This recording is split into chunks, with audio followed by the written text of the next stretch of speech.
ਏਕ ਓੰਕਾਰ ਸਤਿਨਾਮ ਕਰਤਾ ਪੁਰਖ ਨਿਰਭਉ ਨਿਰਵੈਰ ਅਕਾਲ ਮੂਰਤ ਅਜੂਨੀ ਸੈਭੰ ਗੁਰ ਪ੍ਰਸਾਦ ਜਪ ਆਦ ਸਚ ਜੁਗਾਦ ਸਚ ਹੈ ਭੀ ਸਚ ਨਾਨਕ ਹੋਸੀ ਭੀ ਸਚ। ਗੁਰੂ ਨਾਨਕ ਅੰਗਦ ਗੁਰੂ ਅਮਰਦਾਸ ਪਦਵੰਦ ਰਾਮਦਾਸ ਅਰਜਨ ਗੁਰੂ ਵਾਰ ਸ੍ਰੀ ਹਰਗੋਬਿੰਦ। ਹਰੀ ਰਾਏ ਹਰਿ ਕ੍ਰਿਸ਼ਨ ਗੁਰ ਤੇਗ ਬਹਾਦਰ ਚੰਦ।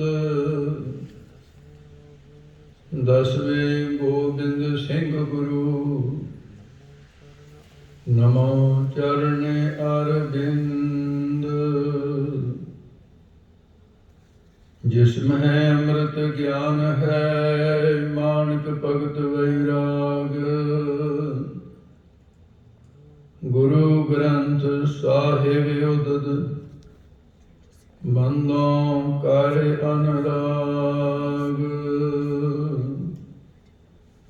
ਸ੍ਰੀ ਗੁਰੂ ਸ਼ਬਦ ਕਮਾਏ ਜਿਨ ਜੀਤੇ ਪੰਜ ਵਿਕਾਰ। ਤਿਨ ਸੰਤਨ ਕੋ ਬੰਦਨਾ ਸਿਰ ਚਰਨਨ ਪਰ ਧਾਰ। ਮੂਕ ਉਚਰੈ ਸ਼ਾਸਤਰ ਖਟ ਪਿੰਗ ਗਿਰਨ ਚੜ ਜਾਇ। ਅੰਧ ਲਖੈ ਬਦਰੂ ਸੁਣੈ ਜੋ ਕਾਲ ਕਿਰਪਾ ਕਰਾਇ। ਕਹਾਂ ਬੁੱਧ ਪ੍ਰਭ ਤੁਛ ਹਮਾਰੇ ਵਰਣ ਸਕੈ ਮਹਿਮਾ ਜੋ ਤਿਹਾਰੀ। ਹਮ ਨਾ ਸਕਤ ਕਰ ਸਿਫਤ ਤੁਮਾਰੀ ਆਪ ਲਿਹੋ ਤੁਮ ਕਥਾ ਸੁਧਾਰੀ। ਵਾਹਿਗੁਰੂ ਜੀ ਕਾ ਖਾਲਸਾ ਵਾਹਿਗੁਰੂ ਜੀ ਕੀ ਫਤਿਹ। ਪਰਮ ਸਤਿਕਾਰਯੋਗ ਗੁਰੂ ਸਾਹਿਬ ਜੀ ਦੇ ਸਾਜੀ ਨਿਭਾਗੇ ਗੁਰੂ ਸਰੂਪ ਗੁਰੂ ਖਾਲਸਾ ਸਾਧ ਸੰਗਤ ਜੀਓ। ਆਪ ਸਰਬੱਤ ਸੰਗਤਾਂ ਜੋ ਵੀ ਗੁਰਮੁਖ ਰੂਹਾਂ ਸ਼ਾਮਾਂ ਦੇ ਵਕਤ ਗੁਰੂ ਨਾਨਕ ਦਰਬਾਰ ਦੇ ਅੰਦਰ ਇਕੱਤਰਤਾ ਦੇ ਵਿੱਚ ਸ਼ਾਮਲ ਹੋਏ ਹੋ, ਸਭ ਤੋਂ ਵੱਡੇ ਭਾਗ ਗੁਰੂ ਸਿੱਖਾਂ। ਗੁਰੂ ਕਿਰਪਾ ਕਰੇ ਚਰਨ ਸਫਲੇ ਹੋਏ, ਮਸਤਕ ਸਫਲਾ ਹੋਇਆ, ਨੇਤਰ ਸਫਲੇ ਹੋ ਰਹੇ ਹੈ। ਜਿਨ੍ਹਾਂ ਕੰਨਾਂ ਦੇ ਵਿੱਚ ਪਰਮੇਸ਼ਰ ਦਾ ਜਸ ਪੈ ਰਿਹਾ, ਕੰਨ ਸਫਲੇ ਹੋ ਰਹੇ। ਹਸਤੋ ਪਵਿੱਤਰੰ ਜਦੀ ਦਾਨ ਪੁੰਨਯੰ ਪਾਦੋ ਪਵਿੱਤਰੰ ਜਦੀ ਤੀਰਥ ਯਾਤਰਾ। ਪੈਰਾਂ ਦੀ ਪਵਿੱਤਰਤਾ, ਜੇ ਇਹਨਾਂ ਪੈਰਾਂ ਦੇ ਨਾਲ ਚੱਲ ਕੇ ਗੁਰੂ ਧਾਮਾਂ ਦੀ ਯਾਤਰਾ, ਤੀਰਥ ਯਾਤਰਾ, ਸਭ ਤੋਂ ਵੱਡਾ ਤੀਰਥ ਸਤ ਸੰਗਤ ਹੈ। ਜਿਹੜੇ ਚਰਨਾਂ ਦੁਆਰਾ ਚੱਲ ਕੇ ਆਏ ਹੋ, ਇਹ ਸੋਭਨੀਕ ਹੋਏ। ਪਾਦੋ ਪਵਿੱਤਰੰ ਪਵਿੱਤਰ ਹੋ ਗਏ ਜਦੀ ਤੀਰਥ ਯਾਤਰਾ। ਤੇ ਹੱਥਾਂ ਦੀ ਪਵਿੱਤਰਤਾ ਜੋ ਹੈ, ਇਹਦੇ ਨਾਲ ਜੋ ਦਾਨ ਅਰਪਣ ਕੀਤਾ ਗਿਆ। ਹਸਤੋ ਪਵਿੱਤਰੰ ਜਦੀ ਦਾਨ ਪੁੰਨਯੰ ਪਾਦੋ ਪਵਿੱਤਰੰ ਜਦੀ ਤੀਰਥ ਯਾਤਰਾ। ਮੁਖਯੰ ਪਵਿੱਤਰੰ ਜਦੀ ਰਾਮ ਨਾਮੰ। ਮੁਖ ਦੀ ਪਵਿੱਤਰਤਾ ਹੈ ਜਿਹਦੇ ਨਾਲ ਨਾਮ ਜਪਿਆ ਜਾਵੇ। ਹਿਰਦਿੰ ਪਵਿੱਤਰੰ ਜਦੀ ਬ੍ਰਹਮ ਨਿਸ਼ਠਾ। ਹਿਰਦੇ ਦੀ ਪਵਿੱਤਰਤਾ ਹੈ ਜੀ ਬ੍ਰਹਮ ਦਾ ਨਿਸ਼ਚਾ ਹੋਵੇ। ਸੋ ਆਓ ਮਨ ਬਿਰਤੀ ਇਕਾਗਰ ਕਰੋ। ਜੋ ਪ੍ਰਕਰਨ ਚੱਲ ਰਿਹਾ ਹੈ, ਸ੍ਰੀ ਗੁਰੂ ਅਰਜਨ ਦੇਵ ਜੀ ਮਹਾਰਾਜ ਸੱਚੇ ਪਾਤਸ਼ਾਹ ਨੇ ਜੋ ਨਾਮ ਬਾਣੀ ਦਾ ਬੋਹਿਥਾ ਤਿਆਰ ਕੀਤਾ ਹੈ ਸੰਸਾਰ ਨੂੰ ਪਾਰ ਲਗਾਉਣ ਵਾਸਤੇ। ਧੰਨ ਕਹੋ ਗੁਰੂ ਅਰਜਨ ਕੋ, ਜਿਨ ਨਾਮ ਕਾ ਖੋਲ ਦਿਖਾਇਓ ਖਜ਼ਾਨਾ। ਰਾਗਨ ਹੀ ਰਾਗਨ ਮੈਂ ਸ਼ਬਦ ਬਣਾਏ, ਕਰ ਗ੍ਰੰਥ ਕੀਓ ਹੈ ਸਮੇਰ ਸਮਾਨ। ਐਸੇ ਸਤਿਗੁਰੂ ਮਹਾਰਾਜ ਸਾਹਿਬ ਜੀ, ਜਿਨ੍ਹਾਂ ਨੇ ਸ੍ਰੀ ਗੁਰੂ ਗ੍ਰੰਥ ਸਾਹਿਬ ਜੀ ਦਾ ਸਰੂਪ ਤਿਆਰ ਕੀਤਾ ਰੱਬੀ ਹੁਕਮ ਅਨੁਸਾਰ, ਜੋ ਸੁਣ ਚੁੱਕੇ ਹੋ। ਦੋਹਿਤਾ ਬਾਣੀ ਕਾ ਬੋਹਿਤਾ, ਦਰਗਾਹੀ ਬਚਨ ਬਚਪਨ ਦੇ ਵਿੱਚ ਇਹ ਪ੍ਰਾਪਤ ਸਨ। ਤੇ ਆਪ ਜੀ ਪਿੱਛੇ ਵਿਚਾਰ ਸੁਣ ਚੁੱਕੇ ਹੋ। ਤੇ ਥੋੜਾ ਜਿਹਾ ਇਤਿਹਾਸ ਆਪਾਂ ਲੜੀ ਜੋੜਨ ਵਾਸਤੇ ਪਿੱਛੋਂ ਲੈਂਦੇ ਹਾਂ ਕਿ ਗੁਰੂ ਸਾਹਿਬ ਦਾ ਦਰਬਾਰ ਸਜਿਆ, ਨਿੱਤੀ ਸਜਦਾ ਸੀ। ਉਸ ਦਿਨ ਦਰਬਾਰ ਦੇ ਅੰਦਰ ਭਾਈ ਗੁਰਦਾਸ ਬਾਬਾ ਬੁੱਢਾ ਸਾਹਿਬ ਜੀ ਤੋਂ ਸੰਗਤਾਂ ਨੇ ਅਰਦਾਸ ਕਰਵਾਈ। ਉਹਨਾਂ ਦੋਨਾਂ ਜ਼ਿੰਮੇਵਾਰ ਗੁਰਸਿੱਖਾਂ ਨੇ ਹੱਥ ਜੋੜ ਕੇ ਕਿਹਾ, ਜੀ ਗਰੀਬ ਨਵਾਜ਼, ਇੱਕ ਗੱਲ ਸੰਗਤਾਂ ਵੱਲੋਂ ਬੜੀ ਚਿੰਤਾ ਦੇ ਸਹਿਤ ਪ੍ਰਗਟਾਈ ਗਈ ਹੈ। ਆਪ ਜੀ ਨੂੰ ਬੇਨਤੀ ਹੈ ਕਿ ਕੁਝ ਲੋਕ ਆਪਣੀ ਕਵਿਤਾ ਰਚਦੇ ਆ ਤੇ ਨਾਮ ਗੁਰੂ ਨਾਨਕ ਦਾ ਲਿਖਦੇ ਨੇ। ਉਹਦੇ ਵਿੱਚ ਤੁਹਾਡਾ ਭਰਾ ਵੀ ਪ੍ਰਿਥੀ ਚੰਦ ਵੀ ਐਸਾ ਕਰ ਰਿਹਾ ਹੈ, ਔਰ ਪ੍ਰਿਥੀ ਚੰਦ ਦਾ ਪੁੱਤਰ ਮਿਹਰਬਾਨ ਉਹ ਵੀ ਇਸ ਕੰਮ ਚ ਲੱਗ ਗਿਆ। ਤੇ ਕੁਝ ਲੋਕ ਉਹਨਾਂ ਦੀ ਬਣਾਈ ਕਵਿਤਾ ਨੂੰ ਸੰਗਤਾਂ ਚ ਸੁਣਾਉਣ ਵੀ ਲੱਗ ਗਏ। ਇਸ ਕਰਕੇ ਆਉਣ ਵਾਲੇ ਸਮੇਂ ਦੇ ਅੰਦਰ ਧੁਰਾਂ ਦੀ ਬਾਣੀ ਦਾ ਔਰ ਇਸ ਕਵਿਤਾ ਦਾ ਜਿਹੜੇ ਸਿਆਣੇ ਸਿੱਖ ਨੂੰ ਤਾਂ ਬਿਰਲੇ ਨੇ ਜਿਹੜੇ ਸਿਆਣ ਸਕਣਗੇ। ਨਹੀਂ ਮਹਾਰਾਜ, ਬਾਣੀ ਰਲਗੜ ਹੋ ਜਾਏਗੀ, ਬਾਣੀ ਤੋਂ ਵਿਸ਼ਵਾਸ ਉੱਠ ਜਾਏਗਾ ਸਿੱਖਾਂ ਦਾ ਵੀ ਇਹ ਗੁਰੂ ਦੀ ਹੈ ਜਾਂ ਨਹੀਂ ਹੈ। ਇਸ ਕਰਕੇ ਗਰੀਬ ਨਿਵਾਸ ਕਿਰਪਾ ਕਰੋ। ਸਤਿਗੁਰ ਬਚਨ, ਬਚਨ ਹੈ ਸਤਿਗੁਰ, ਪਾਦਰ ਮੁਕਤ ਜਨਾਵੇ ਕੋ। ਗੁਰੂ ਸਾਹਿਬਾਨ ਦੇ ਬਚਨ ਜਿਹੜੇ ਨੇ ਉਹ ਗੁਰੂ ਸਾਹਿਬ ਦਾ ਰੂਪ ਨੇ, ਤੇ ਗੁਰੂ ਦੇ ਬਚਨਾਂ ਦੇ ਵਿੱਚ ਰਲਗੜ ਹੋਣੀ ਇਹ ਬਹੁਤ ਚਿੰਤਾ ਦਾ ਵਿਸ਼ਾ ਹੈ। ਅੰਤਰਜਾਮੀ ਸਤਿਗੁਰੂ ਨੇ ਸਮਝ ਲਿਆ ਕਿ ਉਹ ਸਮਾਂ ਆ ਗਿਆ ਹੈ ਜਿਸ ਕਾਰਜ ਲਈ ਸਾਨੂੰ ਸੰਸਾਰ ਦੇ ਵਿੱਚ ਭੇਜਿਆ ਗਿਆ। ਇਹ ਤਾਂ ਕੁਦਰਤ ਨੇ ਫਿਰ ਉਸ ਤਰ੍ਹਾਂ ਦੀ ਗੱਲਾਂ ਜਿਹੜੀਆਂ ਨਾ, ਵਾਹਿਗੁਰੂ ਪਰਮੇਸ਼ਰ ਬੜਾ ਬੇਅੰਤ ਹੈ, ਸਿੱਖਾਂ ਵੱਲੋਂ ਅਰਦਾਸ ਕਰਾ ਦਿੱਤੀ ਹੈ, ਕਿਉਂਕਿ ਕਾਰਨ ਤਾਂ ਬਣਨਾ ਹੀ ਸੀ। ਗੁਰੂ ਅਰਜਨ ਦੇਵ ਜੀ ਮਹਾਰਾਜ ਦੇ ਸਾਹਮਣੇ ਜੋ ਉਹ ਕੱਚੀ ਬਾਣੀ ਜਿਹਦੇ ਵਿੱਚ ਨਾਨਕ ਸ਼ਬਦ ਲਿਖਿਆ ਸੀ ਉਹ ਦੱਸਿਆ ਗਿਆ। ਸਤਿਗੁਰੂ ਮਹਾਰਾਜ ਸਾਹਿਬ ਜੀ ਫਿਰ ਕਹਿਣ ਲੱਗੇ ਵੀ ਗੁਰਸਿੱਖੋ, ਵਾਕਈ ਚਿੰਤਾ ਦਾ ਵਿਸ਼ਾ ਹੈ। ਇਹਨਾਂ ਲੋਕਾਂ ਦੀ ਇੰਨੀ ਹਿੰਮਤ ਪੈ ਗਈ ਕਿ ਗੁਰੂ ਨਾਨਕ ਦੀ ਬਾਣੀ ਦੇ ਬਰਾਬਰ ਕਵਿਤਾ ਰਲਗੜ ਕਰਨ ਵਾਸਤੇ ਨਾਨਕ ਪਦ ਵਰਤਦੇ ਆ। ਤੇ ਇਸ ਕਰਕੇ ਹੈ, ਕੈਲੀਫੋਰਨੀਆ ਦੇ ਵਿੱਚ ਇੱਕ ਮੁਸਲਮਾਨ ਉਹ ਕਈਆਂ ਨੂੰ ਸਵਾਲ ਕੀਤੇ, ਕਹਿੰਦੇ ਜੀ ਗੁਰੂ ਨਾਨਕ ਸਾਹਿਬ ਨੇ ਮੁਹੰਮਦ ਸਾਹਿਬ ਦੀ ਤਾਰੀਫ ਕੀਤੀ। ਚਲੋ ਨਿੰਦਿਆ ਕਰਨੀ ਮਾੜੀ ਹੁੰਦੀ ਹੈ ਤਾਰੀਫ ਵਾਲੀ, ਪਰ ਜਿਹੜੀ ਉਹ ਦੁਖਦਾਈ ਬਾਤ ਸੀ ਉਹ ਕਈਆਂ ਗੁਰਸਿੱਖਾਂ ਦੇ ਕੋਲ ਉਹਨੇ ਉਹ ਸ਼ਲੋਕ ਜਿਹਾ ਬੋਲਿਆ, ਹੁਣ ਤਾਂ ਮੇਰੇ ਯਾਦ ਵੀ ਨਹੀਂ ਰਿਹਾ, ਬੜੀ ਪੁਰਾਣੀ ਗੱਲ ਹੋ ਗਈ।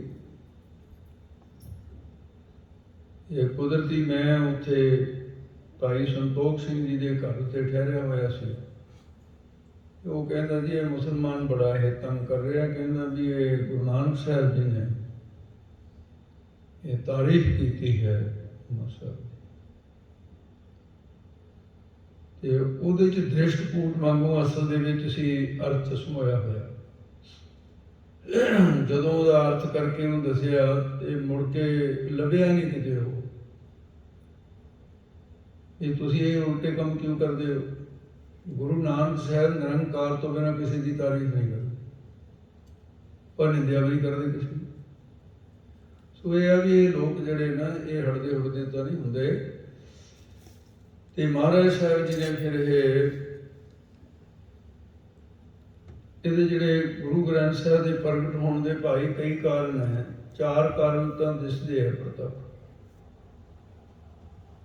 ਪਹਿਲਾ ਕਾਰਨ ਕਿ ਗੁਰੂ ਗ੍ਰੰਥ ਸਾਹਿਬ ਦੀ ਬਾਣੀ ਦੀ ਨਿਰੋਲਤਾ ਕਿਵੇਂ ਰਹੇ, ਇਹ ਬਾਣੀ ਦੇ ਵਿੱਚ ਕੋਈ ਘਾਟ ਬਾਤ ਨਾ ਕਰ ਸਕੇ, ਇਹੋ ਜਿਹੀ ਗੱਲ ਕਰਦੇ। ਇਹ ਕਾਰਨ ਪਹਿਲਾ ਜਿਹੜਾ ਸਾਹਮਣੇ ਸੰਗਤਾਂ ਵੱਲੋਂ ਆਇਆ। ਮਹਾਰਾਜ ਸਾਹਿਬ ਜੀ ਨੇ ਕਿਹਾ ਵੀ ਹਾਂ ਐਸਾ ਹੋਏਗਾ, ਇਹ ਐਸਾ ਕੁਝ ਕਰਨਾ ਹੋਏਗਾ ਜਿਹੜਾ ਇਹਨਾਂ ਲੋਕਾਂ ਦੀ ਹਿੰਮਤ ਨਹੀਂ ਪਏਗੀ, ਬਾਣੀ ਦੇ ਅੰਦਰ ਕੋਈ ਇੱਕ ਅੱਖਰ ਵੀ ਵੱਧ ਘੱਟ ਨਹੀਂ ਕਰ ਸਕਦਾ। ਪਹਿਲਾ ਕਾਰਨ। ਦੂਸਰਾ ਕਾਰਨ ਹੈ ਕਿ ਜਿਹੜਾ ਧਰਮ ਹੋਇਆ ਕਰਦਾ ਹੈ, ਧਰਮ ਦੀਆਂ ਜੜ੍ਹਾਂ ਧਾਰਮਿਕ ਗ੍ਰੰਥ ਹੋਇਆ ਕਰਦੇ। ਜਿਹੜੇ ਧਰਮਾਂ ਦੇ ਕੋਲ ਆਪਣਾ ਗ੍ਰੰਥ ਨਹੀਂ ਹੈ ਉਹ ਧਰਮ ਚੱਲਿਆ ਨਹੀਂ ਕਰਦੇ। ਸਮਾਂ ਪਾ ਕੇ ਜਿਵੇਂ ਜੜ੍ਹਾਂ ਤੋਂ ਬਿਨਾਂ ਬਿਰਛ ਜਿਹੜਾ ਹੈ ਉਹ ਕਦੇ ਵੀ ਪ੍ਰਫੁੱਲਤ ਨਹੀਂ ਹੋ ਸਕਦਾ, ਸੁੱਕ ਜਾਏਗਾ। ਇਸੇ ਤਰ੍ਹਾਂ ਧਰਮ ਵੀ। ਇਹ ਮਹਾਰਾਜ ਸਾਹਿਬ ਨੇ ਸਿੱਖ ਧਰਮ ਨੂੰ ਹਮੇਸ਼ਾ ਹਰਿਆ ਭਰਿਆ ਰੱਖਣ ਵਾਸਤੇ ਧਰਮ ਚਲਾਉਣ ਵਾਲੇ ਅਵਤਾਰ ਹੋਣ, ਪੈਗੰਬਰ ਹੋਣ, ਰਿਸ਼ੀ ਮੁਨੀ, ਸੰਤ ਭਗਤ ਹੋਣ, ਉਹ ਸਰੀਰ ਕਰਕੇ ਸਦਾ ਨਹੀਂ ਰਹਿ ਸਕਦੇ। ਉਹਨਾਂ ਨੇ ਧਰਮ ਪੈਦਾ ਕਰਕੇ ਸਰੀਰ ਉਹਨਾਂ ਦਾ ਓਲੇ ਹੋ ਜਾਂਦਾ ਹੈ, ਤਾਂ ਫਿਰ ਉਸ ਧਰਮ ਨੂੰ ਅੱਗੇ ਪ੍ਰਫੁੱਲਿਤ ਜਿਹੜਾ ਕਰਨਾ ਹੈ ਉਹ ਧਾਰਮਿਕ ਗ੍ਰੰਥ ਨੇ ਹੀ ਚਲਾਉਣਾ। ਇਹ ਸੋਚ ਕੇ ਕਿ ਸਿੱਖਾਂ ਦੇ ਕੋਲ ਆਪਣਾ ਧਾਰਮਿਕ ਗ੍ਰੰਥ ਚਾਹੀਦਾ ਹੈ, ਔਰ ਉਹ ਵੀ ਸਾਰਿਆਂ ਗ੍ਰੰਥਾਂ ਤੋਂ ਸ਼੍ਰੋਮਣ। ਉਹ ਕੇਵਲ ਗ੍ਰੰਥ ਹੋਣਗੇ, ਇਹ ਗ੍ਰੰਥ ਗੁਰੂ ਰੂਪ ਦੇ ਅੰਦਰ ਬਣਿਆ ਹੈ। ਇਸ ਕਰਕੇ ਹਿੰਦੂ ਭਰਾਵਾਂ ਦੇ ਕੋਲ 4 ਗ੍ਰੰਥ ਨੇ ਆਪਣੇ। ਸ਼ਾਮ ਵੇਦ ਹੈ, ਰਿਗ ਵੇਦ ਹੈ, ਯਜੁਰ ਵੇਦ ਹੈ, ਅਥਰਵਣ ਵੇਦ ਹੈ। ਇਹ 4 ਮੰਨੇ ਪ੍ਰਮੰਨੇ ਪੁਸਤਕ ਨੇ। 5ਵੀਂ ਗੀਤਾ ਵੇਦਾਂ ਦਾ ਸਾਰੰਸ਼। ਇਸਲਾਮ ਦੇ ਕੋਲ 4 ਕਿਤਾਬਾਂ, ਕੁਰਾਨ, ਅੰਜੀਲ, ਤੌਰੀਤ, ਜ਼ਬੂਰ।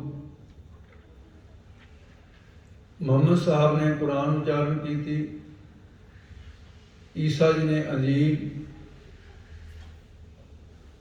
ਔਰ ਮੂਸਾ ਜੀ ਨੇ, ਜੋ ਮੂਸਾ ਪੈਗੰਬਰ ਹੋਏ ਨਾ, ਤੌਰੀਤ ਉਚਾਰਨ ਕੀਤੀ। ਦੌਲਤ ਸਾਹਿਬ ਇਹਨਾਂ ਦੇ ਪੈਗੰਬਰ ਹੋਏ ਹੈ, ਉਹਨਾਂ ਨੇ ਜ਼ਬੂਰ ਨਾਮ ਦੀ ਇਹ ਪੁਸਤਕ, ਇਹ 4 ਪੁਸਤਕਾਂ ਜਿਹੜੀਆਂ ਨੇ 4 ਪੈਗੰਬਰਾਂ ਦੁਆਰਾ ਇਸਲਾਮ ਨੂੰ ਪ੍ਰਾਪਤ। ਇਹਨਾਂ ਕਰਕੇ ਇਸਲਾਮ ਪ੍ਰਫੁੱਲਤ ਹੋ ਰਿਹਾ। ਤੇ ਹੁਣ ਹਿੰਦੂ ਔਰ ਤੁਰਕਾਂ ਤੋਂ ਨਿਆਰਾ ਪੰਥ ਮਾਰਿਆ ਸਿੱਕਾ ਜਗਤ ਵਿੱਚ ਨਾਨਕ ਨਿਰਮਲ ਪੰਥ ਚਲਾਇਆ। ਇਹ ਨਿਰਮਲ ਪੰਥ ਦੀਆਂ ਜੜ੍ਹਾਂ ਮਜ਼ਬੂਤ ਕਰਨ ਵਾਸਤੇ, ਸ਼ਾਂਤੀ ਦੀ ਛਾਂ ਪੈਦਾ ਕਰਨ ਵਾਸਤੇ, ਇਸ ਵਿਰਸ ਨੂੰ ਸ਼ੁਭ ਗੁਣਾਂ ਦੇ ਪੱਤੇ ਪੈਦਾ ਕਰਨ ਵਾਸਤੇ ਸਤ, ਸੰਤੋਖ, ਦਇਆ, ਧਰਮ, ਵਿਚਾਰ, ਧਰਮ ਰੂਪੀ ਫੁੱਲ ਤੇ ਬ੍ਰਹਮ ਗਿਆਨ ਰੂਪੀ ਫਲ, ਇਸ ਵਾਸਤੇ ਇਹਦੀਆਂ ਜੜ੍ਹਾਂ ਮਜ਼ਬੂਤ ਕਰਨ ਦੇ ਲਈ ਮਹਾਰਾਜ ਸਾਹਿਬ ਜੀ ਨੇ ਫਿਰ ਸੰਕਲਪ ਲਿਆ। ਤੇ ਪਹਿਲਾ ਕਾਰਨ ਸੀ ਕਿ ਗੁਰਬਾਣੀ ਦੀ ਨਿਰੋਧਤਾ ਹੈ। ਦੂਜਾ ਸੀ ਧਰਮ ਦੀਆਂ ਜੜ੍ਹਾਂ ਹੋਇਆ ਕਰਦੇ ਧਾਰਮਿਕ ਗ੍ਰੰਥ, ਇਹ ਜੜ੍ਹਾਂ ਮਜ਼ਬੂਤ ਕਰਨੀਆਂ ਸਿੱਖ ਧਰਮ। ਤੇ ਤੀਸਰਾ ਕਾਰਨ ਹੈ ਕਿ ਜੋ ਗੁਰੂ ਸਾਹਿਬਾਨਾਂ ਦਾ ਬਾਣੀ ਦਾ ਖਜ਼ਾਨਾ ਹੈ, ਬਾਦਸ਼ਾਹਾਂ ਦੇ ਖਜ਼ਾਨੇ ਦੇ ਅੰਦਰ ਹੀਰੇ ਜਵਾਹਰ ਲਾਲ ਆਦਿ ਪਏ, ਬੜਮੁੱਲੇ ਹੀਰੇ ਪਏ। ਕੱਲੇ ਕੋਹਿਨੂਰ ਹੀਰੇ ਦੀ ਦੇਖ ਲਓ ਕਿੰਨੀ ਕੀਮਤ ਸੀ। ਸੰਸਾਰ ਦੇ ਸਾਰੇ ਬੜਮੁੱਲਿਆਂ ਹੀਰਿਆਂ ਦੇ ਵਿੱਚੋਂ ਇਹ ਭਗਤੀ ਦੇ ਭੰਡਾਰੇ ਦੇ ਵਿੱਚ ਬੜੇ ਕੀਮਤੀ ਪਦਾਰਥ ਗੁਰੂ ਨਾਨਕ ਨੇ ਉਚਾਰਨ ਕੀਤੇ ਹੈ। ਮਤ ਵਿੱਚ ਰਤਨ ਜਵਾਹਰ ਮਾਨਕ ਜੇ ਇੱਕ ਗੁਰ ਕੀ ਸਿੱਖ ਸੋ। ਸਿੱਖਿਆ ਵਿੱਚ ਨਿਰੋਲ ਤਾਂ ਹੀ ਰਹਿ ਸਕਦੀ ਹੈ ਜੇ ਸਾਰੀ ਬਾਣੀ ਦਾ ਸੰਗ੍ਰਹਿ ਕਰਕੇ ਇੱਕ ਥਾਂ ਤੇ ਇਕੱਤਰ ਇਹ ਬਾਣੀ ਕੀਤੀ ਜਾਵੇ। ਗੁਰੂ ਗ੍ਰੰਥ ਸਾਹਿਬ ਜੀ ਦੀ ਬਾਣੀ ਦੇ ਅੰਦਰ ਜਿਹੜੇ ਬੈਰਾਗ ਦੇ ਵਚਨ ਹੈ, ਇਹ ਰਤਨ ਹਨ। ਔਰ ਜੋ ਨਾਮ ਸੰਬੰਧੀ ਵਚਨ ਇਹ ਹੀਰੇ, ਜਿਹੜੇ ਭਗਤੀ ਸੰਬੰਧੀ ਵਚਨ ਇਹ ਮਣੀਆਂ, ਜਿਹੜੇ ਸਰਵਣ ਮੰਨਣ ਨਿਧਿਆਸਨ ਦੇ ਵਚਨ ਹੁੰਦੇ ਹੈ ਇਹ ਮਾਨਕ, ਜਿਹੜੇ ਗਿਆਨ ਸੰਬੰਧੀ ਵਚਨ ਇਹ ਭਾਈ ਜਵਾਹਰ ਹੈ, ਇਹ ਉਹਨਾਂ ਬੜਮੁੱਲੇ ਧਾਤਮਾ ਦੇ ਨਾਮ ਇਹ ਜਵਾਹਰ। तो इस प्रकार फिर भगत भंडार गुरबाणी लाल जिहड़े परमात्मा दे प्रेम पैदा करने वाले वचन हैं, वो लाल प्रेम दे वचन एडा बड़ा यह खजाना है। फिर इस खजाने नूं जे ना संभालिया तो सिख कौम कंगाल हो जाएगी। ये प्यो दा खजाना है। इस खजाने नूं संभालण दे लई ते गुरु साहब ने कहा यतन होना चाहिए, संभाल ये खजाना संभालिया जाए। ये तीसरा कारण सी। हुण चौथा कारण जिहड़ा वो इन्हां सारियां कारणों तो ही विशेष है। यानी गुरु ग्रंथ साहब की संपादना के 4 कारण हैं। जिहड़ा चौथा कारण है वो इन्हां सारियां तो विशेष है। वो की है? भाई संतोख सिंह जी कवि चूड़ामण जो वार्ता भाई राम कौर जी ने वार्तक रूप च कही, उसनूं काव्य का रूप दे के उन्होंने वर्णन किया है। वो कहते इम कह लगे विचार ने, गुरु अर्जन देव जी ने कह के विचार न लगे। मन दे संकल्प होया ते गुरु साहब का एक खजाना संभाले, विचार की और फिर नाल ये भी सोचा इम कह लगे विचार ने जग की कल्याणा।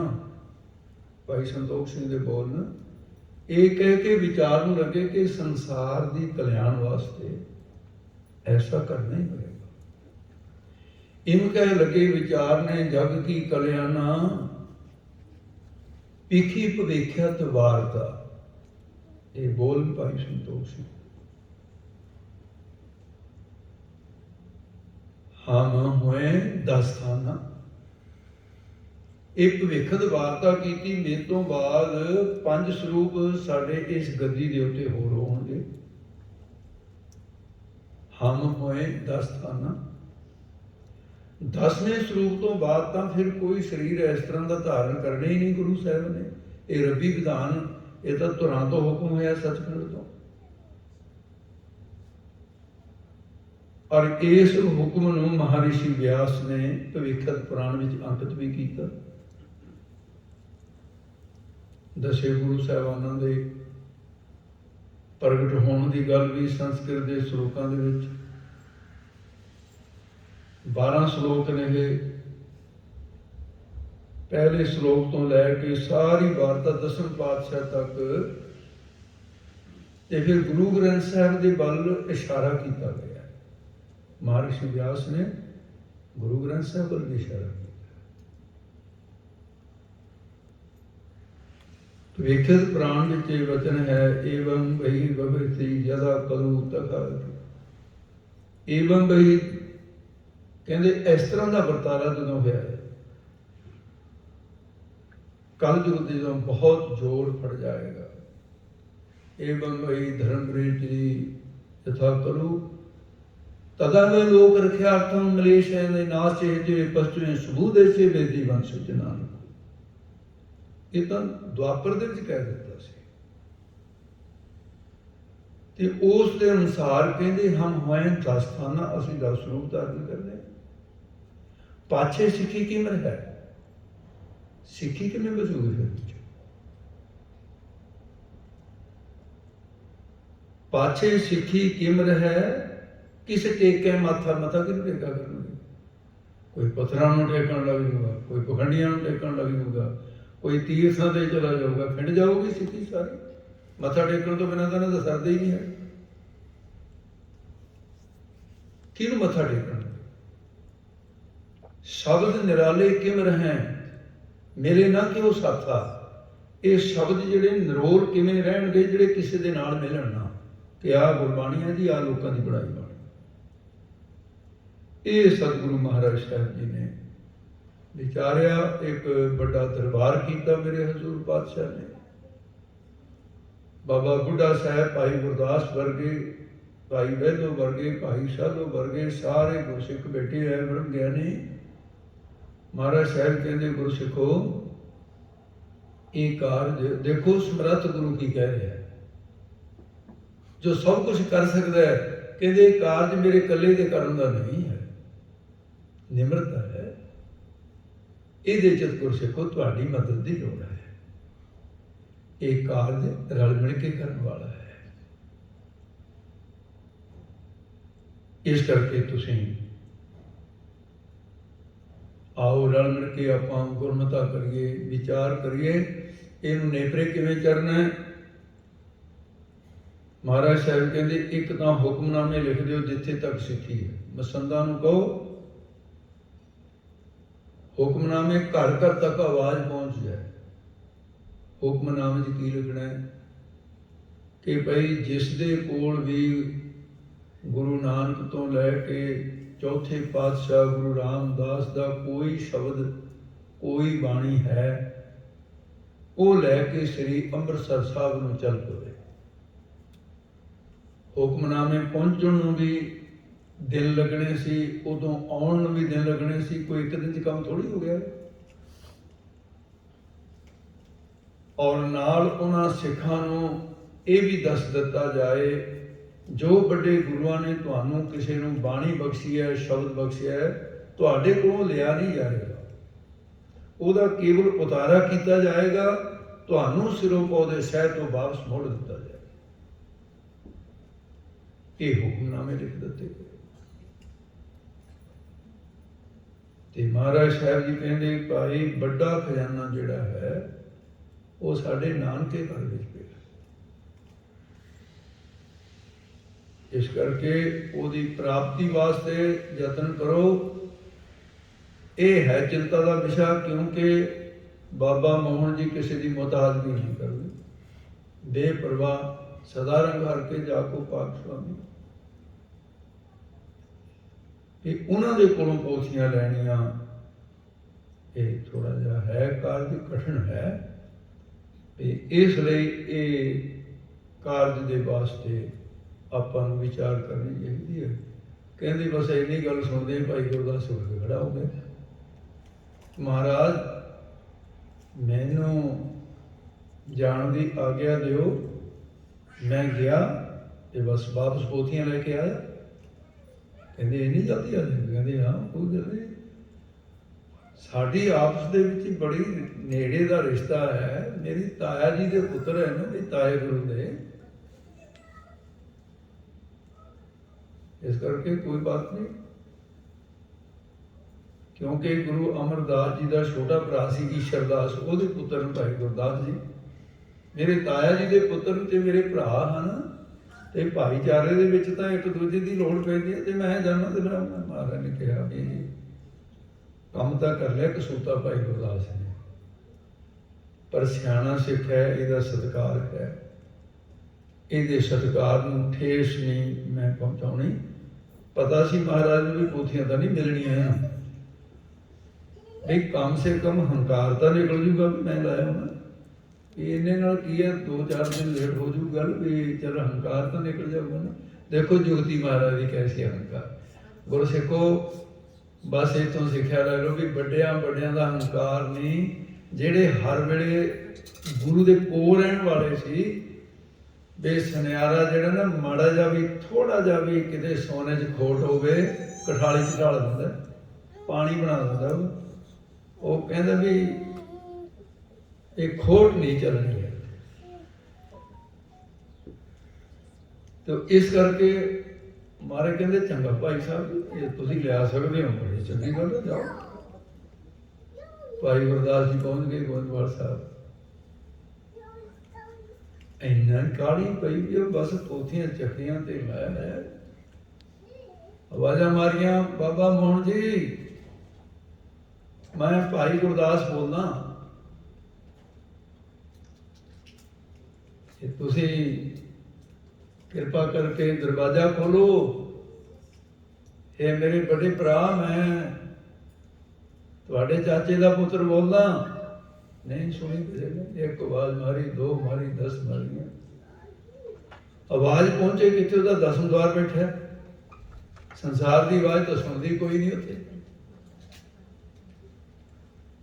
ਸਾਰੀ ਰਾਤ ਹੀ ਇਹ ਭਾਈ ਗੁਰਦਾਸ ਯਤਨ ਕਰਦਾ ਰਿਹਾ, ਪਰ ਸਮਾਧੀ ਨਹੀਂ ਖੁੱਲੀ ਤੇ ਵਾਪਸ ਮੁੜਿਆ ਹੈ।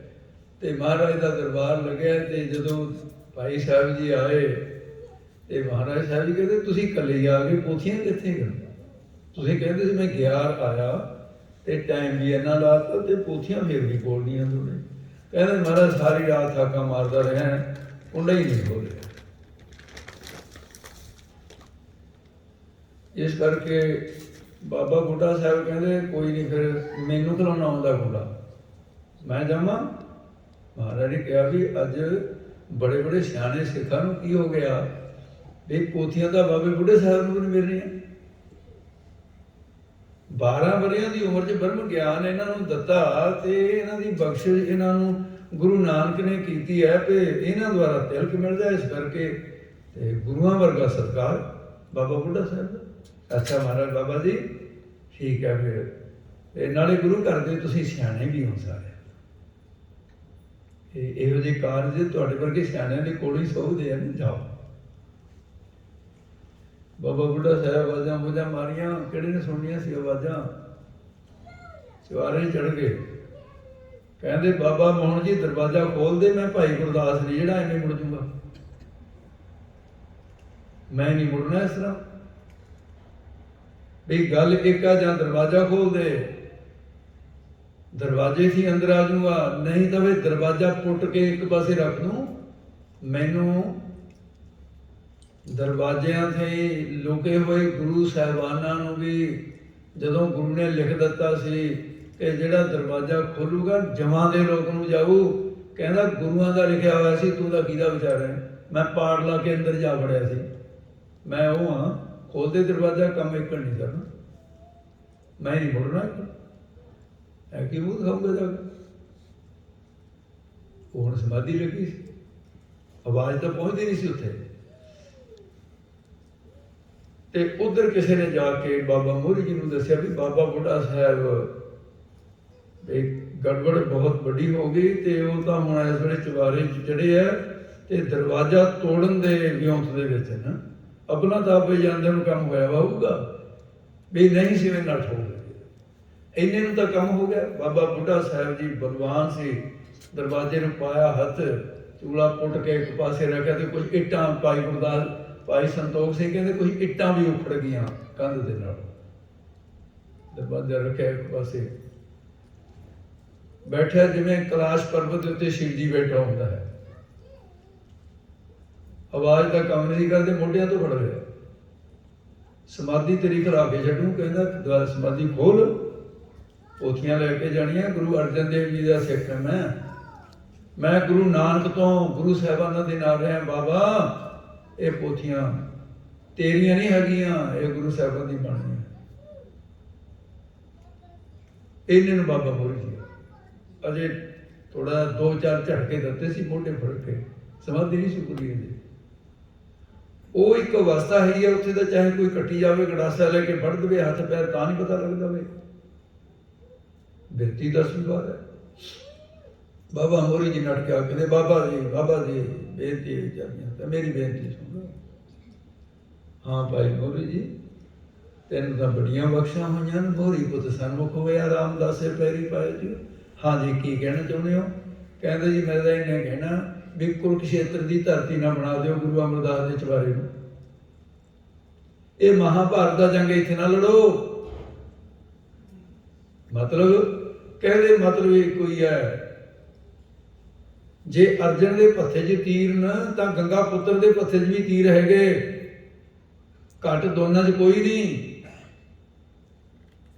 ਇਸ ਕਰਕੇ ਜਦੋਂ ਸਮਾਧੀ ਖੁੱਲ ਗਈ ਦਰਵਾਸ਼ੇ ਨਾਲੋਂ ਵੀ ਜ਼ਿਆਦਾ ਕ੍ਰੋਧੀ ਹੈ ਮੇਰਾ ਭਰਾ। ਦਰਵਾਸ਼ਾ ਦਾ ਜੇ ਸੋਚ ਕੇ ਦਿੰਦਾ ਹੋਊਗਾ ਸ਼ਰਾਬ, ਇਹ ਤਾਂ ਝਾਟੀ ਸ਼ਰਾਬ ਦੇ ਦਿੰਦਾ, ਆਪਣਾ ਹੋਵੇ ਪਰਾਇਆ ਹੋਵੇ।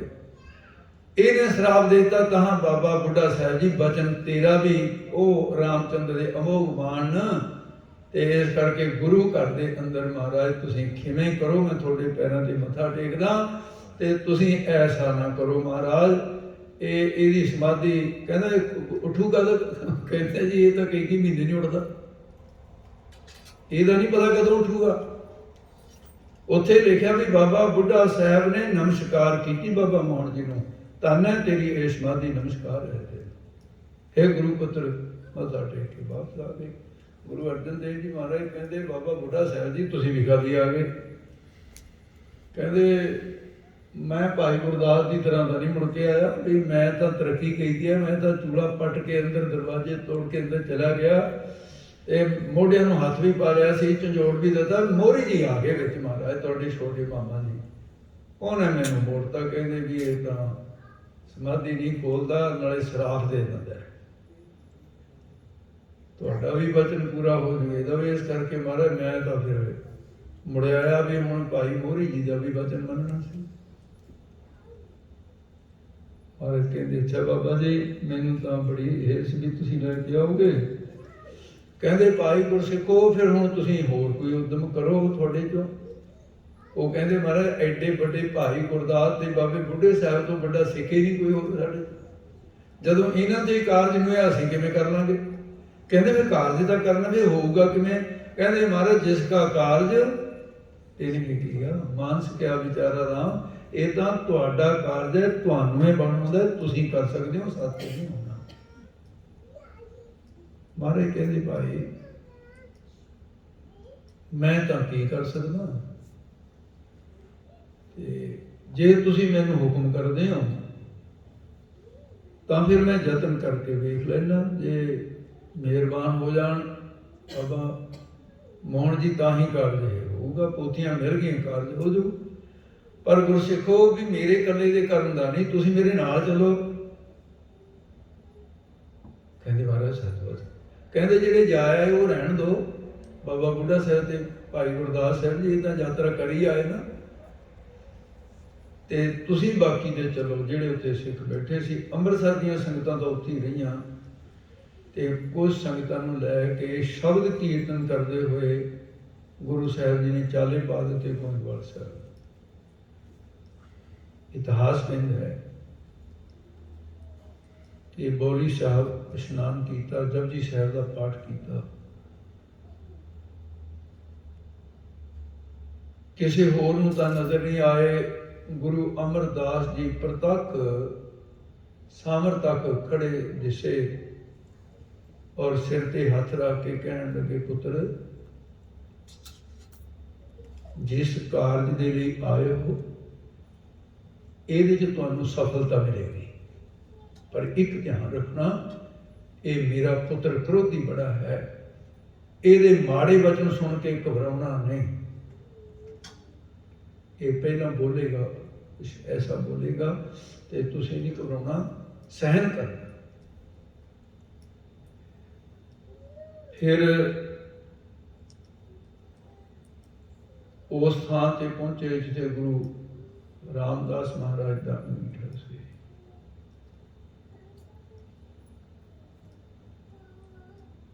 ਬੀਬੀ ਭਾਨੀ ਦਾ ਅੰਗੀਠਾ ਸੀ, ਉੱਥੇ ਬਿਰਾਜ ਕੀਤਾ।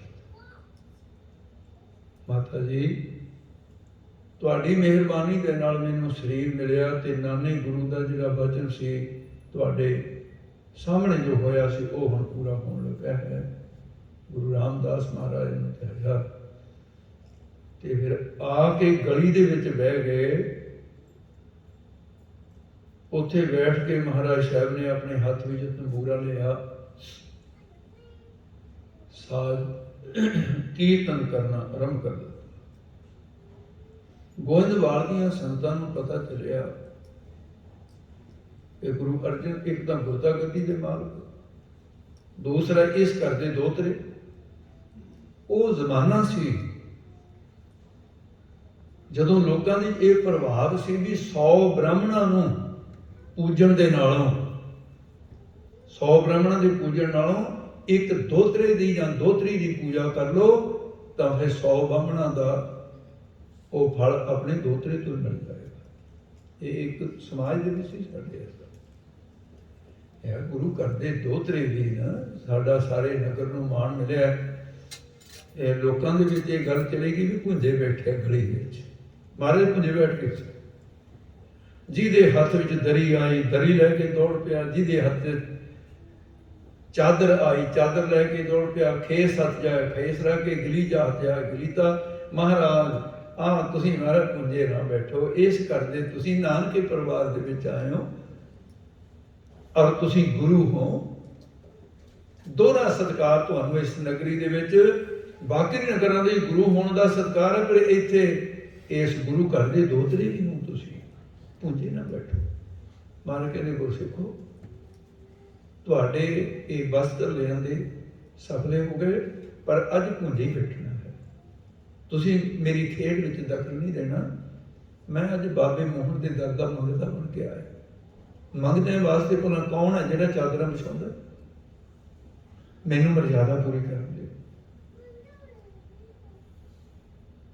ਮਹਾਰਾਜ ਸਾਹਿਬ ਜੀ ਨੇ ਸਾਜ ਤੇ ਹੱਥ ਰੱਖਿਆ। ਗੌੜੀ ਮਹੱਲਾ ਪੰਜਵਾ, ਮੋਹਨ ਤੇਰੇ ਉੱਚੇ ਮੰਦਰ। ਇਹ ਪਹਿਲੀ ਧੁਨ ਸੀ। ਮੋਹਨ ਤੇਰੇ ਉੱਚੇ ਮੰਦਰ ਮਹਿਲ ਅਪਾਰਾ, ਮੋਹਨ ਤੇਰੇ ਸੋਹਣ ਦਵਾਰ ਜਿਉ ਧਰਮਸ਼ਾਲਾ। ਉੱਥੇ ਉਦਾਸੀਆਂ ਦੀ ਧਰਮਸ਼ਾਲਾ ਸੀ ਪੁਰਾਣੇ ਸਮੇਂ। ਇਹ ਆਵਾਜ਼ ਗਲੀ ਦੇ ਵਿੱਚ ਗੋਇੰਦਵਾਲ ਸਾਹਿਬ ਦੀ ਤੇ ਚਵਾਰੇ ਦੇ ਵਿੱਚ ਬੈਠਾ ਬਾਬਾ ਮੋਹਨ ਤੇ ਦਰਵਾਜ਼ੇ ਬੰਦ ਨੇ। ਜਿੱਥੇ ਬਾਬੇ ਬੁੱਢੇ ਸਾਹਿਬ ਦੀਆਂ ਆਵਾਜ਼ਾਂ ਨਾ ਪਹੁੰਚੀਆਂ, ਜਿੱਥੇ ਭਾਈ ਗੁਰਦਾਸ ਦੀਆਂ ਆਵਾਜ਼ਾਂ ਨਾ ਪਹੁੰਚੀਆਂ, ਇਹ ਗੁਰੂ ਅਰਜਨ ਦੇਵ ਜੀ ਨੇ ਸ਼ਬਦ 10ਵੇਂ ਦੁਆਰ ਦੇ ਵਿੱਚ ਪਹੁੰਚਾ ਦਿੱਤਾ। ਜਿੱਥੇ ਸਮਾਧੀ ਲਈ ਬੈਠਾ ਸੀ ਧੁਨ ਉੱਥੇ ਸੁਣ ਰਹੀ ਹੈ। ਬਾਬਾ ਮੋਹਨ ਕਹਿਣ ਲੱਗੇ 10ਵੇਂ ਦੁਆਰ 'ਚ ਆਨੰਦ ਸ਼ਬਦ ਸੁਣਦੇ ਹੁੰਦੇ ਹੈ। 5 ਤਰ੍ਹਾਂ ਦੇ ਨੂੰ ਹੋਏ। ਤਾਂਤੀ ਵਿੱਚ ਚਰਮ ਕਾ ਕਨ ਕਨ ਸੀ ਕਾ ਜਾਨ, ਨਾਦ ਸ਼ਬਦ ਘਟ ਕੋ ਕਹਿ ਸਵਾਸ ਸੋਬਰ ਪਹਿਚਾਨ। ਇਹ ਬਾਣੀ ਦੀ ਧੁਨ ਤੇ ਤੁਹਾਡੀ ਸਮਾਧੀ ਖੁੱਲ ਗਈ। ਸ਼ਬਦ ਦੁਆਰਾ ਭਰਾਤੀ ਸਮਾਧੀ। ਜੋਗੀਆਂ ਦੇ ਯੋਗ ਸ਼ਾਸਤਰ ਗ੍ਰੰਥ ਵਿੱਚ ਜੋ ਕਲਪ ਸ਼ਾਸਤਰ ਹੈ ਇਹਨਾਂ ਦਾ, ਜੋਗੀਆਂ ਦਾ, ਉਹਦੇ 'ਚ ਹੋਰ ਬਥੇਰੀਆਂ ਗੱਲਾਂ ਲਿਖੀਆਂ ਹੋਣਗੀਆਂ। ਸਮਾਧੀ ਕਿਵੇਂ ਦਸਮਦਾਰ ਦੀ ਖਿਲਾਉਣੀ ਹੈ, पर ये किते नहीं लिखा हुआ कि शब्द द्वारा समाधि खुल सकती है। बाणी द्वारा साध की महिमा भेद ना जाने, ये बात। समाधि खुल गई। देखा जो 10वें द्वार ਦੇ ਵਿੱਚ आवाज मैनू सुनाई देती है तो गली चो आ रही है। ये कौन हो गया? आवाज नहीं पहचानी, ताकी खुली, ताकी खोल के मुंह बाहर कढ़िया, सामने सगा भाणजा बैठा वेख भी लिया गुरु अर्जन देव जी, पर अपने सुभाव के अनुसार फिर जो बोलिया वो सिखां दे सहन करने वाला तो है नहीं सी। पर गुरु अर्जन देव जी महाराज ने कहा, गुरु सिखो मैनू बड़ियां दा हुक्म है, धीरज रखनी है। सारे कहने लगे तू प्यो नूं मार के भरावां नूं घरों कढ के ते हुण नानके आ गए हैं, सानू भी नहीं इत्थे चैन नाल वसन देना। ते महाराज साहब जी ने धुन बदली, मोहन तेरे बचन अनूप, तेरे वो बचन बड़े ही सुंदर ना, और तेरे बचना नूं अनूप का अर्थ करांगे व्याकरण से अन जमा ऊप, उपमा तो रहत न, केड़ा तेरे बचना का अर्थ कढ़ लेगा। उस्तत निंदिया व्यास कहते ने इसनूं, अर्थ तो बनता होवे कुछ होर, पर दूजे अर्थ दे विच उस्तत होवे ते पहले शब्द दे विच निंदिया होवे। अर्थ शब्द ही कोई होवे, ओहदे दो अर्थ होण, एक च निंदिया एक च उस्तत, ते ओहनूं कहंदे निंदा उस्तत ब्याज ओहदा नाम है। ये विद्वानां नूं पता है, जिहड़े कथावाचक ने उन्होंने पता है इस गल का, आम ਸਰੋਤਿਆਂ ਨੂੰ नहीं इस गल का पता। तो गुरु अर्जन देव जी कहते बिल्कुल सच कहा तुसीं। प्यो कौन है? हुण शब्द तो दस रहा भी वो प्यो गुरु रामदास नूं किहा होगा, पर गुज्जी रमद है पैदा करने वाला जिहड़ा हुंदा प्यो हुंदा ना, इस संसार नूं पैदा कीता अज्ञान ने, अज्ञान रचियो संसार। कहते बिल्कुल ठीक है, मैं मार दिता उन्होंने। बाबा मोहन जी तुसीं गलत कही नहीं, भरावां नूं घरों कढिया ते हुण अरस दे विच दा भी पिरथी चंद महादेव नूं कहा होगा। ते ओह हुण बाबा मोहन जी की कह रहे हैं कि जदों कोई जमदा उहदे नाल काम करो लोभ हंकार ये नाल ही जमदे। जिहड़ा इक्को ही थां तो पैदा होया वो भरा ही हुंदा है, भैणां हुंदियां। काम करो लोभ हंकार, भरावां नूं घरों कढदा हिरदे दे घर विचों, ये उस दिन दा व्याज है। इस करके बाबा जी तेरे बचन अनूप। शब्द के अर्थ करन लगे तो बहुत फिर समा लगेगा, मैं एक एक तुक दे नाल ही। ते महाराज साहब जी ने फिर जदों ये पौड़ी अगली चारे पौड़ियां शब्द दियां अगली पौड़ी उचारण की तो फिर बाबा मोहन जी समझ गए कि मेरी गल के अर्थ समझ रहे, जो मैं अंदरों कह रहा हूँ वो समझ रहा है, बाकी दे नहीं समझ रहे। भला किवें हो सकता है? मेरी सकी भैन का पुत सका भाणजा अपने पुतां वर्गे ही हुंदा, घर आई भाणजे का किते कोई नरादर करदा, ते फिर भी हुण तां कुछ करना पेगा, समा आ गया। उस वेले दूसरे शब्द की जदों ये गल मतलब सुनी है भी तेरे वचन अनूप, तो बाबा मोहन जी ने फिर जिथे पोथी साहब रखियां हुई सन उन्होंने फिर तैयारी कर ली भी हुण पोथियां लैके जानियां पैणियां,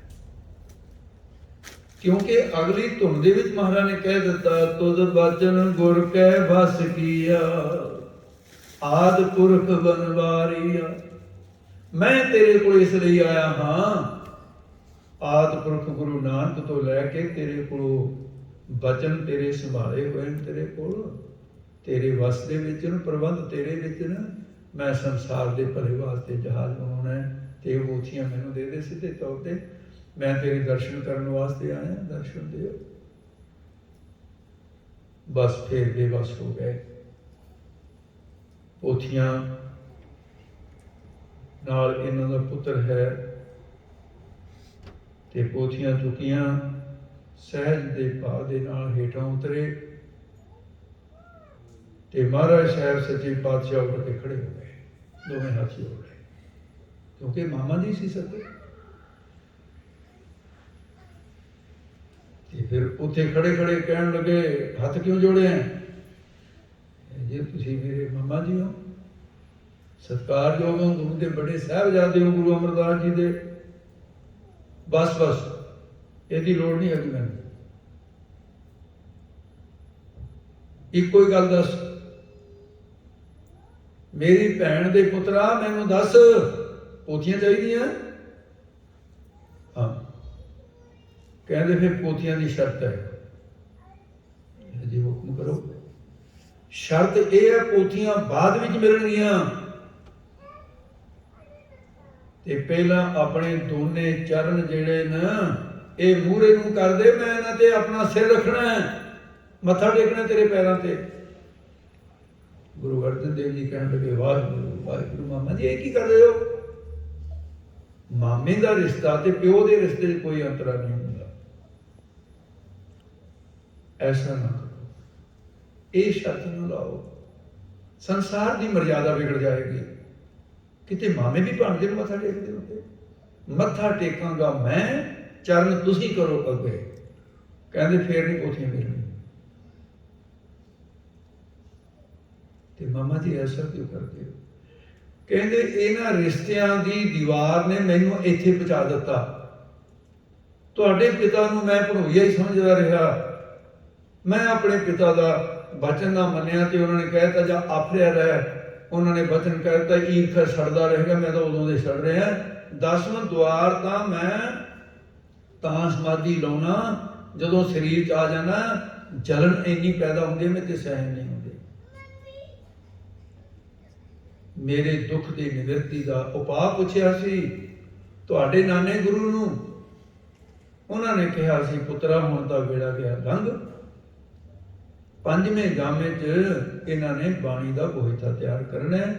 तेरे पुत्र संस राम उहदे कोलों 4 गुरुआं की बाणी गुरु रामदास जी तक ये अपने पुत्र तो लिखवा के अपने कोल संभाल के रखी।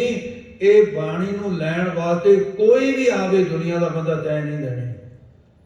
जदों गुरु आप चल के आएगा गुरु अर्जन देव, उदों फिर एक शर्त रख दें, जदों उन्होंने चरणों से तू मत्था लाएगा तेरा अफरेमा भी ठीक होएगा, तेरी जलन खत्म हो जाएगी, तेन शांति मिल जाएगी। मैं तो शांति लेनी है, तुसी पोथियां लैनी है, मैं शांति लेनी है। इस करके अपनी अपनी जरूरत है, पोथियां लेनी तुहाडी जरूरत, शांति लेनी मेरी जरूरत। गुरु अर्जन देव जी फिर की कह सकते थे? संगत ने भी कहा महाराज तुसी गुरु हो, भाणजा समझ के थोड़ी मत्था टेकन लगे ने बाबा मोहन जी, गुरु समझ के मत्था टेकन। गुरु अर्जन देव जी विराग में आ गए ते बाबा मोहन जी ने चरण पकड़े ते अपना सिर चरना मत्था जिहड़ा सी वो गुरु अर्जन देव जी चरणों ते रख दिता। उसे क्षण शांति आ गई, अफरेमा सब ठीक, हाथ जोड़ ले, निमरता विच आ गए। ते गुरु अर्जन देव महाराज ने कहा मोहन तो सुफल फले आसन करवाले। गुरु अर्जन देव जी ने फिर बाणी द्वारा ये शब्द कहे, तू परिवार भी तार दिता, जहान भी तार दिता, जिहड़ियां पोथियां देतियां तुसीं बहुत बड़ा परोपकार कीता। पालकी तैयार करवाई, गुरु अर्जन देव जी ने हुक्म किया सी भी पालकी तैयार करो, चौर तैयार करो, ये सब समग्री तैयार है। ते जदों चाले पाउण लगे इथों पालकियां 2 देखियां, महाराज कहंदे दूसरी पालकी भाई वो ये मेरे समझ नहीं आई, पालकी तो एक चाहिए। सच्चे पातशाह एक पालकी पोथी साहब वास्ते, दूजी पालकी हजूर वास्ते। महाराज कहते ना ऐसा नहीं हो सकता। अज सिख जगत दे विच इस बाणी का सत्कार पैदा करने ਲਈ पहला कदम है। जे पहले कदम ते ठेडा खा गए तो दुनिया च सत्कार नहीं कोई करेगा। ये तो पहला कदम है। ਜਦੋਂ पूरा ਸਰੂਪ ਤਿਆਰ ਹੋ ਗਿਆ ਉਹਦਾ ਤਾਂ ਸਤਿਕਾਰ ਹੋਣਾ ਹੀ ਹੋਣਾ। मैं दसना चाहना कि पोथियां का भी सत्कार किवें करना है।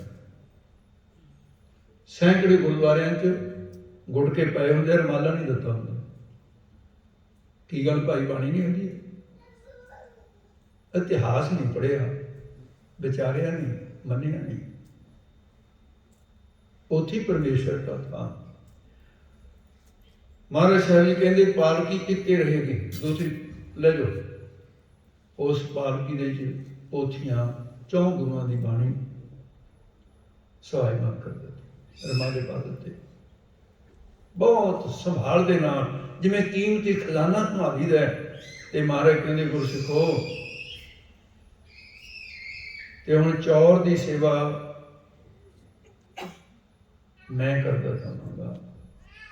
मैं गुरु नानक दे घर दा चाकर हां। ते महाराज साहब जी ने जोड़ा ला के 5 इशनाना करके नंगे पैरी गोविंदवाल साहब तो अंम੍ਰਿਤਸਰ साहब नूं चाले पा दित्ते। नंगे पैरी जदों गुरु साहब ने जोड़ा ला दिता ते फिर भी पिछे दे श्रोमणी गुरुद्वारा प्रबंधक कमेटी ने एक किते ढिल दे दित्ती। कहते नहीं जी रस्ते किते गंद मंद पिया हुंदा है, किते रोड कंकर है, इस करके कई बारी धरती बड़ी गर्म होंदी है जुत्ती पाउण दे नाल। ते गुरु साहब किहड़ा जुत्ती नहीं पाउंदे रहे। ये मर्यादा तुहाडी अपनी हो सकती है जां मर्यादा दी ढिल हो सकती है, पर गुरु साहब ने जो मर्यादा बनी है वो नहीं है। नंगे पैरी चौर करदे, कीर्तन करदे चाले पा दित्ते।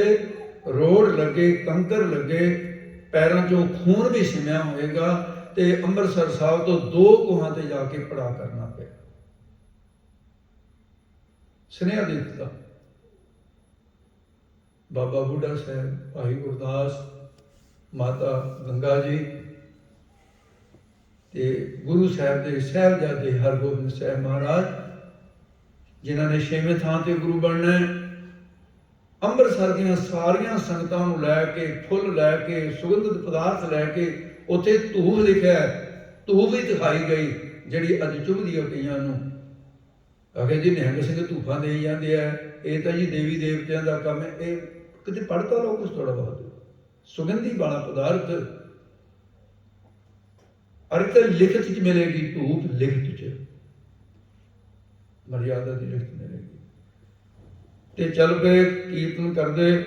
ਉਧਰੋਂ ਗੋਇੰਦਵਾਲ ਸਾਹਿਬ ਤੋਂ ਤੇ ਪੋਥੀਆਂ ਲੈ ਕੇ ਗੁਰੂ ਅਰਜਨ ਦੇਵ ਜੀ 2 ਕੋਹਾਂ ਤੇ ਪੜਾ ਤੇ ਥੋੜਾ ਬਹੁਤ ਜਿਨ੍ਹਾਂ ਨੇ ਕਿਰਿਆ ਕਰਨੀ ਸੀ ਕਿਰਿਆ ਕੀਤੀ, 5 ਇਸ਼ਨਾਨੇ ਨੇ ਕੀਤੇ। ਇਧਰੋਂ ਸੰਗਤਾਂ ਆ ਗਈਆਂ, ਸੰਗਮ ਹੋ ਗਿਆ ਉੱਥੇ।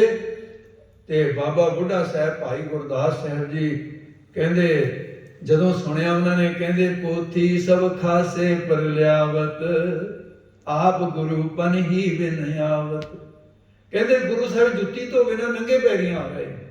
ਭਾਈ ਗੁਰਦਾਸ ਬਾਬਾ ਬੁੱਢਾ ਸਾਹਿਬ ਨੂੰ ਕਹਿਣ ਲੱਗੇ, ਬਾਬਾ ਜੀ ਬਈ ਇਹ ਕੰਮ ਭਲਾ ਆਪਣੇ ਕੋਲੋਂ ਕਿਵੇਂ ਹੋ ਸਕਦਾ ਸੀ? ਇਹ ਤਾਂ ਕਾਰਜ ਗੁਰੂ, ਜੇ ਆਪਾਂ ਜਾਂਦੇ ਵੀ ਆਪਾਂ ਕਿਵੇਂ ਲੈ ਕੇ ਆਉਣਾ ਸੀ? ਆਪਾਂ ਨੂੰ ਤਾਂ ਸੋਝੀ ਹੀ ਨਹੀਂ ਸੀ ਵੀ ਗੁਰੂ ਦੀ ਬਾਣੀ ਦਾ ਸਤਿਕਾਰ ਤੇ ਗੁਰੂ ਅਰਜਨ ਦੇਵ ਜੀ ਦਾ। ਉੱਥੇ ਪਹੁੰਚ ਗਏ। ਫਿਰ ਅਰਦਾਸ ਹੋਈ ਉਸ ਪੜਾਅ ਤੇ।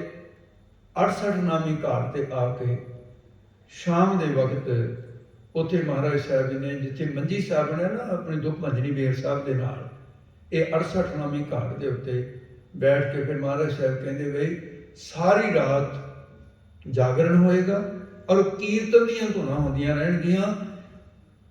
ਮੇਰਾ ਖਿਆਲ ਹੈ ਵੀ ਜਿਹੜੇ ਕੁਛ ਅਣਜਾਣ ਬੰਦੇ ਆ ਨਾ ਕਹਿਣਗੇ ਜੀ ਰੈਣ ਸਵਾਈ ਭਾਈ ਰਣਧੀਰ ਸਿੰਘ ਨੇ ਚਲਾਈ ਹੈ। ਮੈਨੂੰ ਲੱਗਦਾ ਵੀ ਇਤਿਹਾਸ ਨਹੀਂ ਪੜ੍ਹਿਆ ਹੋਣਾ। ਰਹਿਣ ਸਵਾਈ ਦੀ ਪ੍ਰਥਾ ਗੁਰੂ ਅਰਜਨ ਦੇਵ ਜੀ ਮਹਾਰਾਜ ਨੇ ਤੋੜੀ।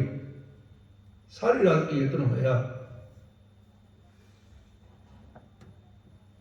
ਤੇ ਉਸ ਵੇਲੇ ਫਿਰ ਗੁਰੂ ਸਾਹਿਬ ਨੂੰ ਬੇਨਤੀ ਕੀਤੀ, ਮਹਾਰਾਜ ਇੱਕ ਤਾਂ ਤੁਰ ਕੇ ਆਏ ਹੋ ਤੁਸੀਂ।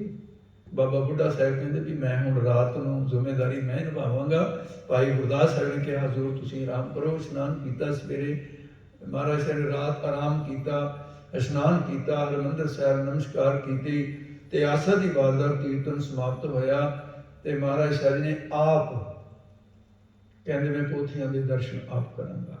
पोथी प्रकाश की, प्रकाश करके महाराज साहब जी बैराग विच आ गए ते पढ़ के शब्द महाराज साहब जी ने रमाला पाया ते उस वेले महाराज साहब जी कहते अज मैं बहुत बड़े दुनिया के धनाडां तो भी बड़ा धनाड़ हो गया। अज मेरे कोल हम तन बंत भागट सजनाए, हर गुण गावे सहज समाए। प्यो दादे का खोल डिठा खजाना, मार के लिए मैं अपने पिता गुरु रामदास, दादा गुरु अमरदास, ये गुरु नानक साहब तो लैके मैं वो खजाना में देख लिया। प्यो दादे का खोल डिठा, पोथियां प्रकाश कीतियां सन। प्यो दादे का खोल डिठा खजाना, ता मेरे मन पै निदाना। रतन लाल जाता कुछु ना मोल, भरे भंडार अकूट अतोल। खावे खर्चे रल मिल भाई, हुण आपां बाणी रल के पढ़िया करांगे। खर्चना हुंदा दूजे नूं पढ़ाउणा, दूजे नूं सुणाउणा। रल मिल के खावे खर्चे रल मिल भाई, तोड़ ना आवे बद हो जाई। पाहु नानक जिस मस्तक लेख लिखाए, सो एत खजाने लया लाए। फिर हुक्म कीता, कहण लगे भाई ते कोई एकांत जगह देखो जिथे कारज आरंभ होवे श्री गुरु ग्रंथ साहिब जी संपादना दा। हुण बाबा बुढ़ा साहब ते भाई गुरदास वो गलती नहीं सी दोबारे दोहराउणा चाहुंदे। महाराज जिहड़ी तुहानूं जगह पसंद आ जाए उही ठीक है, असीं नहीं कुछ भी कहते नहीं कुछ देखो। अच्छा महाराज दसो किस तरह? भाई एकांत हो गए, जल का प्रबंध हो गए ते कहते महाराज भी जगह है एक पूर्व वाले पासे तो कोक दे है, तुसीं आप चल के महाराज पसंद कर लो, असीं नहीं कहना भी आ जगह है। उत्थे एक पुराना छप्पड़ सी, महाराज साहब ने कहते भी ये तो रामसर तीर्थ नालों भी पंचवटी नालों भी सुंदर है, इत्थे ठीक है। इत्थे राम दे नाम का परमात्मा का जस कलमां का इंतजाम किया गया, जिल्त का इंतजाम किया गया, काज तैयार किए, शाही तैयार की गई जिहड़ी सदियां तक खराब ना होवे। वो सदी यही जी पक्की स्याही बढ़ती सी उस वेले। कागज इक्को जिहे कट के सहज बना के जो कारज महाराज ने कहा, तंबू लग गए, सफाई हो गई। जिहड़ा महीनों का काम से वो एक दिन दे विच कीता सी, सफाई कर दी। ते महाराज साहब ने कहा भाई आ ताल जिहड़ा ये हुण अज तो बाद ये कोई सरोवर नहीं, ये तो ये समझ लो ताल नहीं है, टोबा नहीं है, ये रामसर तीर्थ होया। उहदे किनारे ते बह के महाराज ने 1660 विक्रमी विच भाई गुरदास नूं लिखारी ला के ये कार्य आरंभ किया। ते रहिंदी कथा हुण कल समाप्ति है, सोमवार तो विचारां चल रही हैं। एक दिन पहले उस तरह विचारां खुलियां, उस तो बाद मंगलवार तो लड़ीवार गुरु ग्रंथ साहिब की संपादना की विचार चल रही है। कल आपां इहनूं समाप्त कर देना है, गुरु कृपा करे। आओ हुणे इत्थे समाप्ति है, भुलां चुकां दी क्षमा करन जी। आनंद साहिब का पाठ सारियां संगतां रल के करो जी। राम कली महला तीजा, आनंद एक ओंकार, सतगुरु प्रसाद आनंद पया मेरी माए। सतगुरु मैं बोलो भाई, सारे बोले करो। राग रतन परवार परियां, शब्द गावण आइयां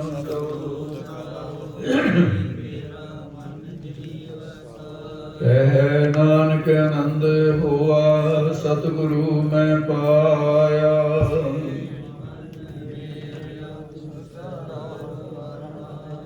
हर नाल रहो तू मन, मेरे दुख सब विसारना। अंगीकार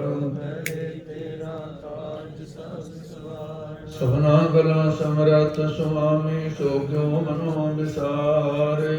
कह नानक मन मेरे साचे साहिबा, क्या नाही करते करता। सब किछ है जिसते सो ਪਾਵੇ। ਸਦਾ ਸਿਫਤ ਸਲਾਹਾ ਤੇਰੀ ਨਾਮ ਮਨ ਵਸਾਵੇ। ਨਾਮ ਜਿਨ ਕੈ ਮਨ ਵਸਿਆ ਬਾਜੇ ਸ਼ਬਦ ਕੇ। ਕਹਿ ਨਾਨਕ ਸੱਚੇ ਸਾਹਿਬ ਕਿਆ ਨਾਹੀ ਕਰਤੇ ਰਹਿ ਸਚ। ਨਾਮ ਮੇਰਾ ਆਧਾਰੋ। ਸਾਚ ਨਾਮ ਆਧਾਰ ਮੇਰਾ ਜਿਨ ਭੁਖਾਂ ਸਭ ਗਵਾਈਆਂ। ਕਰ ਸਾਂਝ ਸੁਖ ਮਨ ਆਏ ਵਸਿਆ ਜਿਨ ਇੱਛਾ ਸਭ 부ਜਾਈ। ਸਦਾ ਕੁਰਬਾਨ ਕੀਤਾ ਗੁਰ ਵੇਟੋ ਜਿਸ ਦੀਆਂ ਇਹ ਵਡਿਆਈਆਂ। ਕਹਿ ਨਾਨਕ ਸੁਣੋ ਸੰਤੋ ਸਭ ਤਰੋ ਪਿਆਰੋ। ਸਚਾ ਨਾਮ ਮੇਰਾ ਆਧਾਰੋ। ਬਾਜੇ ਪੰਥ ਸਵਸਤ ਘਰ ਸੁਭਾਗੈ ਘਰ ਸੁਭਾਗੈ ਸ਼ਬਦ ਬਾਜੇ। ਅਨਾਜਿਤ ਕਰਿਆ। ਪੰਜ ਦੂਤ ਤੁਧ ਵਾਸ ਕੀਤੇ ਕਾਲ ਕੰਟਕ ਮਾਰਿਆ। ਤੁਰ ਕਾਰਨ ਪਾਇਆ ਤੁਧ ਜਨ ਕੋ ਸੇ। ਨਾਮ ਹਰਿ ਕੈ ਲਾਗੈ।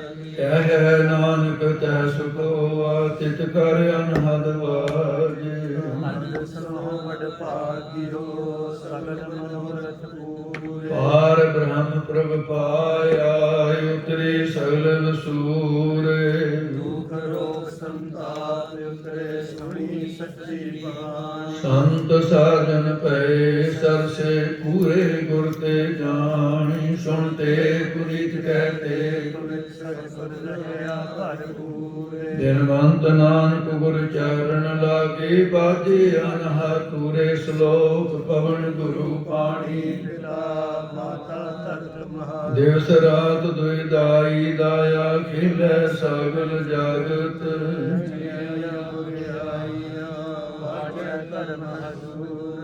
ਧਰਮੀ ਆਪੋ ਆਪਣੀ ਕੇ ਨੇੜੇ ਕੇ ਦੂਰ। ਜਿਨੀ ਨਾਮ ਧਿਆਇਆ ਗਏ ਮਸਕਤ ਕਾਲ। ਨਾਨਕ ਦੇ ਮੁਖ ਉਜਲੇ ਕੀਤੀ ਛੁਟੀ। ਜਿਨੀ ਨਾਮ ਧਿਆਇਆ ਵੇ ਮਸਕਤ ਕਾਲ। ਨਾਨਕ ਦੇ ਮੁਖ ਉਜਲੇ ਕੀਤੀ ਛੁਟੀ। ਵਾਹਿਗੁਰੂ ਜੀ ਕਾ ਖਾਲਸਾ ਵਾਹਿਗੁਰੂ ਜੀ ਕੀ ਫਤਿਹ।